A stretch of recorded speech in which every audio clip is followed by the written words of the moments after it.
All right, we move ahead to our next guest. She is a member of the Bellator MMA women's flyweight division. She made her pro debut last year, picked up just an emotional finish win of Colby Fletcher at Bellator 216, followed that up with an absolute banger of a fight against Larkin Dash, picking up a unanimous decision win at MSG back in June. Let us introduce Valerie Loureda. Valerie, how are you? Hi, guys. I'm good, and you? Very honored and happy to be here with you guys today. Well, thank you for being part of the show. The first question is, how are you doing in the middle of this coronavirus craziness we have going on? If people follow you on social media, they know that you're trying to at least make the most of it, but how are you dealing with everything going on in the world right now? Honestly, I'm extremely happy. I'm living my best life. My training has completely changed, obviously, because American Top Team is closed, but I'm making the most of it, and more importantly, I'm spending time with my family at home. And I think this is a good break that all of us needed. Also, it's time to heal up my injuries and get my weight down. So I'm just really recovering mentally and physically until this quarantine's over. When we're in these positions, oftentimes we play around with different things. We try to learn new things, try things we wanted to try but haven't had the time to do yet. Have you had the chance to dive into anything new since we've been on this lockdown of sorts? Honestly, so I filmed a reality show last year after my second Bellator fight. And on that show, I learned about social distancing, right? So all of this is happening and I'm very used to it. And I think this is the healthiest thing that could happen to a human being. Obviously, it's very unfortunately all the people that have passed away because of the coronavirus. But being at home, a little break from the sport mentally and physically, I think it's very relaxing. Spending time with my family is very important. Not going out of my house because my mom has underlying conditions and my grandpa's 90 years old. So I'm just really trying to stay home, just do different physical activities. I've been doing F45 with my sister. I've been running a lot. You know, it forces you to open your eyes and just adventure into brand new things because all we know is fighting. How is the rest of your family handling everything going on? Are they scared? Are they frightened? How's that been going? The thing is, my family situation is a little different because my mom is a leukemia survivor and she had a bone marrow transplant. So although her immune system is better now, it will never be the same. And my grandpa's 90 years old at home. So I'm just being very careful with them. And I've been staying in my apartment in Coconut Creek in order to just avoid anything that maybe could interfere with their quarantine. But I've been going back and forth, making sure they're okay. But honestly, my mom has an underlying condition, my grandpa as well, my little sister has asthma, so I'm just being extremely careful with them. Well, fighting obviously runs in the family. Your mom seems like a fighter. How motivating is that for you, seeing the fight that she's had and being able to overcome all of that? Yeah, well, my mom fought to be there for me and my two sisters. You know, she fought for her life, literally. And I always say that if my mom was able to fight and battle a sickness like that, I could fight through anything in my life. Like, nothing is pain watching what my mom had to go through at that age. So let's talk about what happened for you last year. You made that pro debut for Bellator in February. You had that big finish over Colby Fletcher, and you were very emotional after that win. Can you even put into words what that night meant to you, what that moment was like for you when the fight was stopped? Honestly, I'm passion driven, right? And that debut was so emotional for me because I've been fighting Taekwondo since I was 3 years old. And this was my professional debut in a completely different sport in a cage. Really, that was a moment that I proved to myself that you have what it takes. You could fight in an octagon and you love the crowd, you love the audience, you're an entertainer, right? And to open a main card as my professional debut is unheard of. And I did it with a first round knockout. I mean, the lights, the cameras, I love it. The pressure, I perform well under pressure. And that was the most emotional day of my life. And I was able to spend that with my dad. And my dad, of course, was crying too. Like, this is our team. We're the Loureda family. We've had a school in Miami for 34 years. Like, we breathe, eat, sleep martial arts. So it felt like for the first time in our life, the Loureda name was being recognized for the way it deserved. What was the reason, if you don't mind me asking, that you wanted to parlay the martial arts lifestyle that you've learned since you were 2 years old into a crazy sport like MMA and getting locked into a cage and get into a fight with another woman like that? I mean, the thing is that I never in my life thought I was gonna go into MMA. I always saw it and I was like, oh, I didn't even pay attention to it until one day I was at the Taekwondo Nationals in Fort Lauderdale, and Yoel Romero was fighting that night. And I think I saw Michelle Watterson, or there were some girls fighting on the card, and my sister was sitting next to me, and I looked at the screen, and like I remember I had goosebumps. Like I was upset. I looked at my sister. I go, Nati, I could do that. Nati, we've been doing martial arts. I'm like, Nati, that's easy for me. Like I could do that easily. Like I knew I had no grounds, but the thing is that growing up, my dad, he used to put us to wrestle and stuff. So like I had some grounds background when I was little. A lot of people don't know that. And I'm just a very aggressive fighter. I had a feeling that MMA was for me. The next weekend I was in a jiu-jitsu class and I had natural scrambles. And then 3-4 months later, I already did my amateur debut. So your pro debut is kicking off a main card, and then your second pro fight, you're fighting at Madison Square Garden. Now, I'm a lot older than you are, Valerie. I've been hearing about the mystique and the greatness of MSG since I was a little kid. Athletes dream about competing at Madison Square Garden. As a 20-year-old at the time, did MSG have that same glamour, that fascination in your eyes heading into that fight?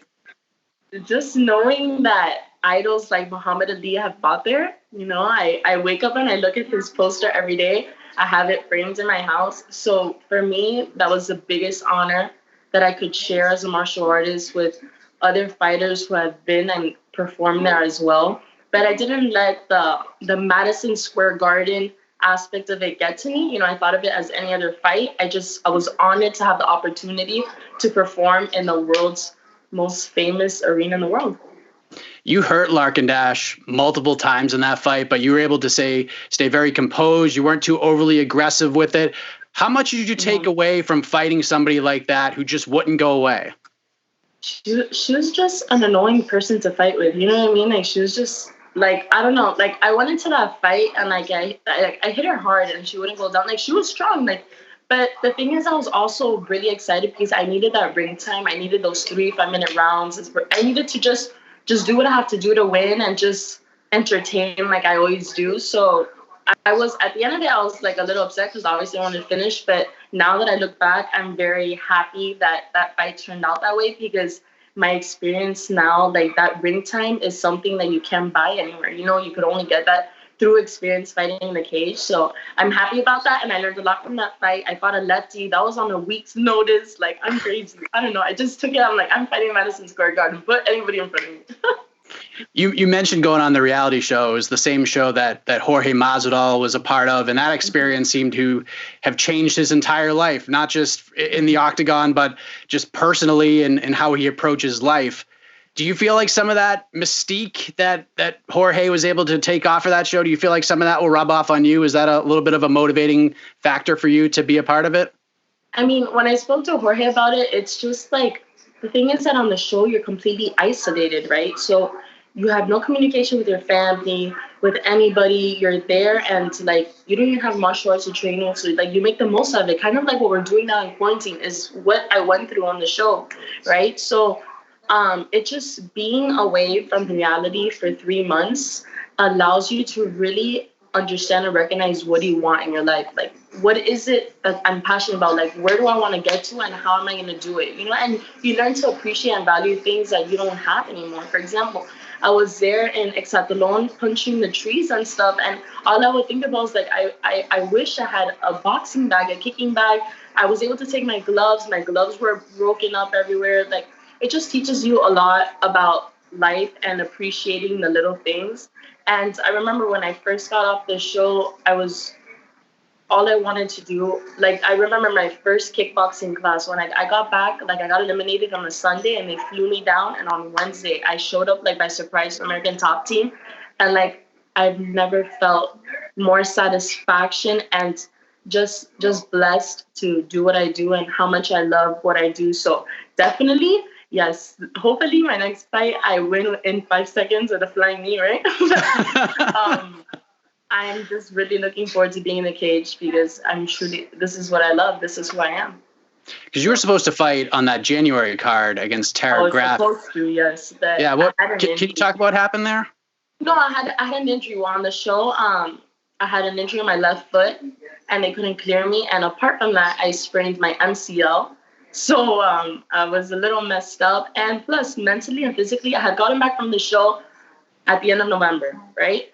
And then I hadn't seen my family for 3 months. I hadn't seen I got back. It was my sister's birthday. It was Christmas and stuff. And for the first time, I was like, okay, Valerie, you need to fix your injuries and not fight like that crazy and spend time with your family. You know, you just went on a show. Like I was beat up. I was on antibiotics. Like it was just a lot for me to handle. And a lot of like looking back in the show, like I had just gone through war on a separate show. So when I got back, I'm like, wait, I need to chill. I need to start training the right way. Like I can't just go into a fight like that, especially if I was injured. So I made the decision, and I hate doing this, but I had to back out of the fight. And I wanted to fight now, but not all of this. So I don't know. I'm taking it day by day, and I'm doing the best I can. But honestly, I'm happier than I've ever been in my life. And I'm doing a lot. My weight's good. My training's good. My knee's getting 100%. So I'm doing well. So it's almost like a blessing to you don't want to pull out of fights. It's kind of a bummer, but at the same time, it's more of a blessing for you, was it not? Of course I wanted to fight in the Forum. I was so excited. I was there. I was like, well, I'm injured, but I want to go. So I went, and Cyborg was on that card. So I was really happy for Bellator. That's amazing for us, and Cyborg's with us. So nothing else. I was really sad. It was bittersweet, but I had to do what I had to do for myself for the first time in my life and not please everybody but me. We saw Bellator just cancel their next 3 events. They canceled the event a few weeks back at Mohegan Sun, hours before it was supposed to start.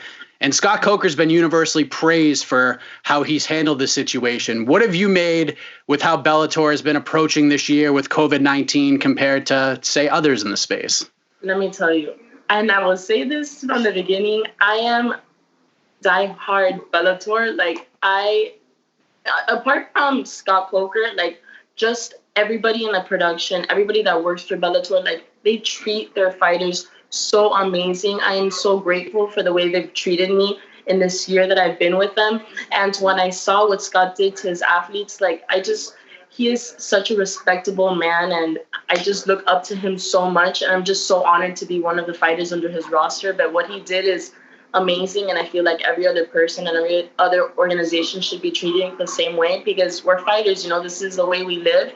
And like a lot of them have kids and stuff, and like this, like they literally live off of fighting. So without this, you know, a lot of people don't have jobs. You know, some people like work at night too, and they train in the mornings, and now they don't even have money from their fights. So I'm just trying to help as much as I can, and just I'm so proud of Scott and Bellator and that whole organization. Like, I love him to death. I'm super loyal to Bellator, and I will be for a very long time. And nothing, it's just Scott's the best. He's the best of the best.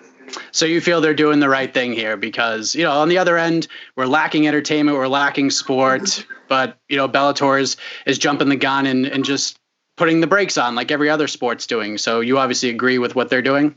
Yeah, I agree with it. You know, everybody's situation right now is really different. Like, how do you expect fighters to fight if we don't have a training camp, if we don't have training partners? You know, you don't know what partners you could trust. The weight as well. A lot of people are in quarantine. Like, you have to keep up training to maintain that weight low, you know? So it's a lot of aspects that go into being a fighter that are removed from our lives right now. And I just think it's very hard for any fighter, and even to fight like that without an audience, like, that's crazy. I would not be able to. I don't think so. I mean, I would do it if I had to, but just fighting without an audience, like, I live for the audience. Like, this is what I'm doing it for. I'm a performer, you know? So, I don't know. It's very hard, but I know we're all going to get to do this. You were in the news recently because you had come out to defend your teammate, Joanna Jedrzejczyk, after that incredible fight with Zhang Weili at UFC 248. Just a epic battle. Joanna, you know, obviously was worse for wear, and you know how fans in the sport can be sometimes. The memes are coming out, and you came out and defended her. But, you know, from a fighter's perspective, how motivating was watching that fight between Zhang Weili and Joanna Jedrzejczyk? Because that was one of those fights that people are just going to be talking about for a long, long time. Honestly, I did every sparring with Joanna for that camp, and I was her main sparring partner for that camp with Mike Brown and Cattell and stuff.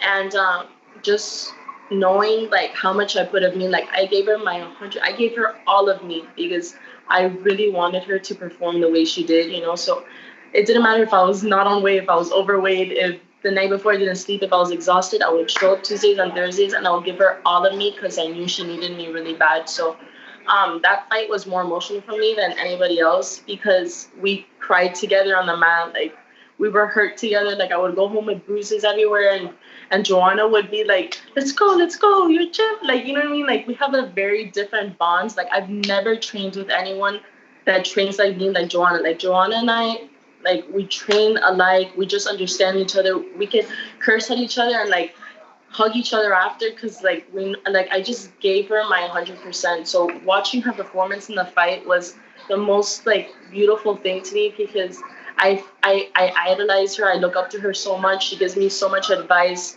She always tells me I'm gonna be the next champ. Like we just understand each other. So that fight just motivated me more than anything. I mean, I did all those sparrings. I got experience from Joanna, you know, like that experience. Joanna's one of the best fighters in the world. Like that experience I got, nobody could give me. Like those rounds I would do with her every Tuesday and Thursday. So that fight for me was another level. And then obviously when she finished the fight, like I know how she looks like and I completely get it. And I know like people are like fans are fans, you know, on Twitter, they're terrible. Like they're going to destroy her, whatever. But I feel like it got to a certain point after a while that like, that's it. Like we're female fighters. Like if I was in her position and I finished fighting the way she did and people, all they were talking about was the way she looks, like I would have been pissed. Like, I don't know. I feel like we should stop criticizing people. Like that fight was the most entertaining fight like ever. Like that's another level of entertainment. And I just felt bad because of the way they're making fun of her. Joanna's beautiful, you know, and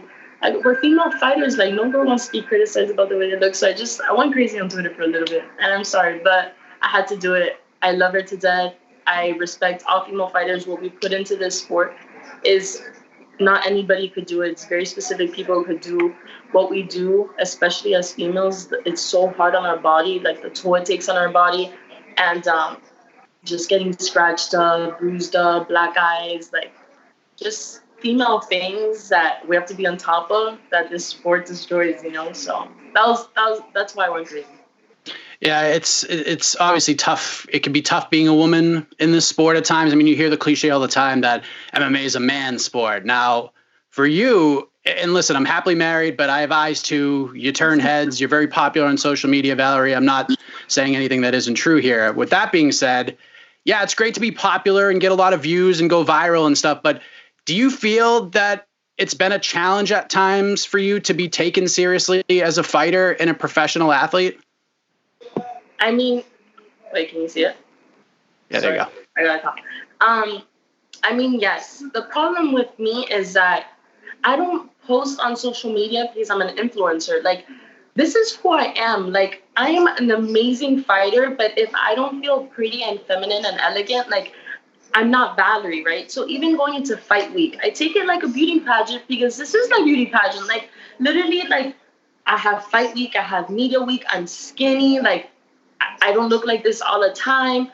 I do my photo shoots, I do my interviews, but I like my whole camp, I give it 100. Like I train harder than any other girl in this world. Like I'm so sorry to say it, I train harder than anyone, and I'm confident in that. So fight week comes, my hair's pretty, my makeup's done, I have my interviews, I have all the fight week. I make weight, but like I always do, and I don't have to suffer cutting water weight, etc.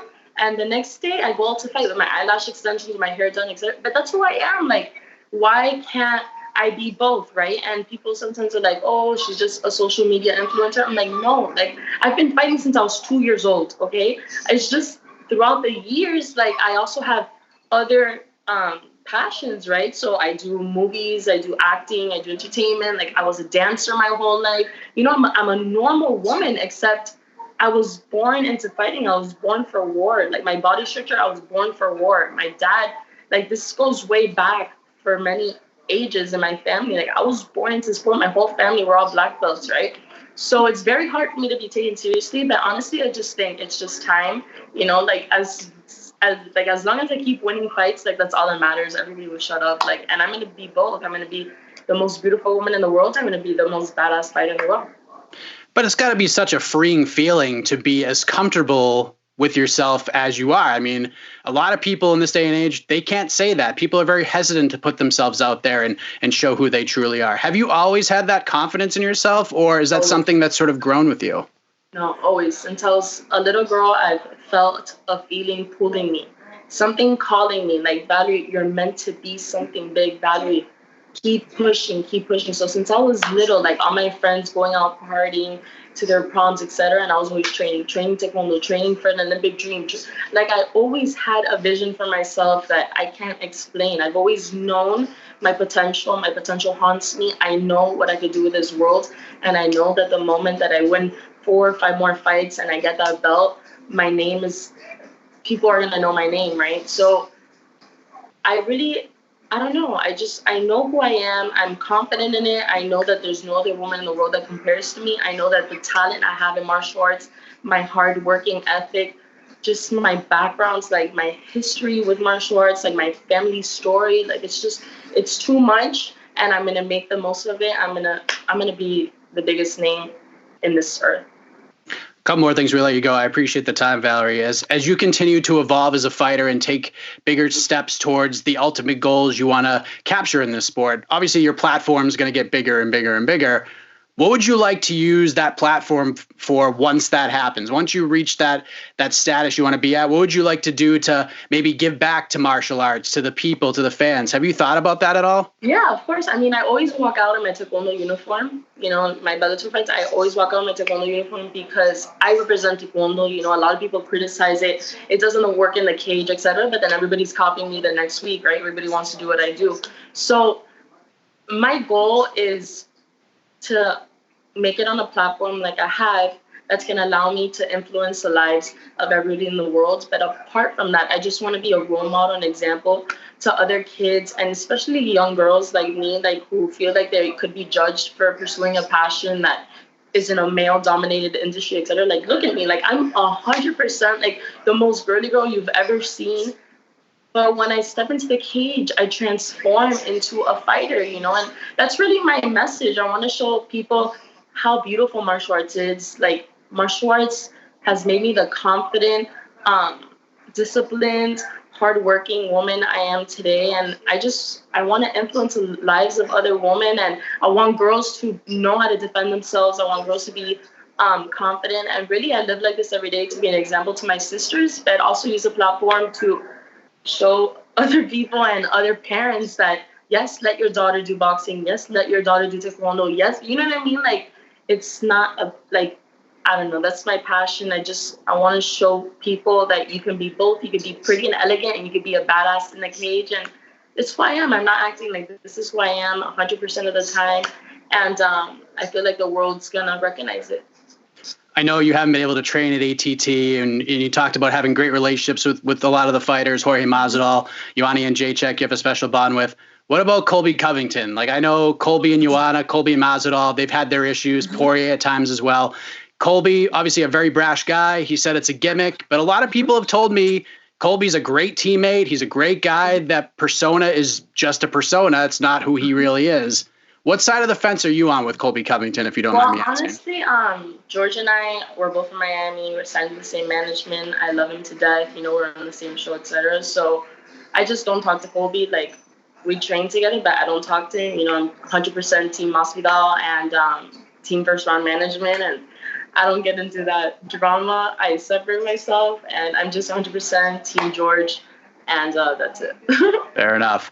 Last thing, what's the message to everybody, Valerie, when it comes to this crazy time in the world? I mean, this virus continues to do a lot of damage around the world, especially in the United States. Like you said, it's a tough time for a lot of people. As someone who tries to spread positivity as much as possible, what's the message for everybody to help us get through this crazy time in our lives?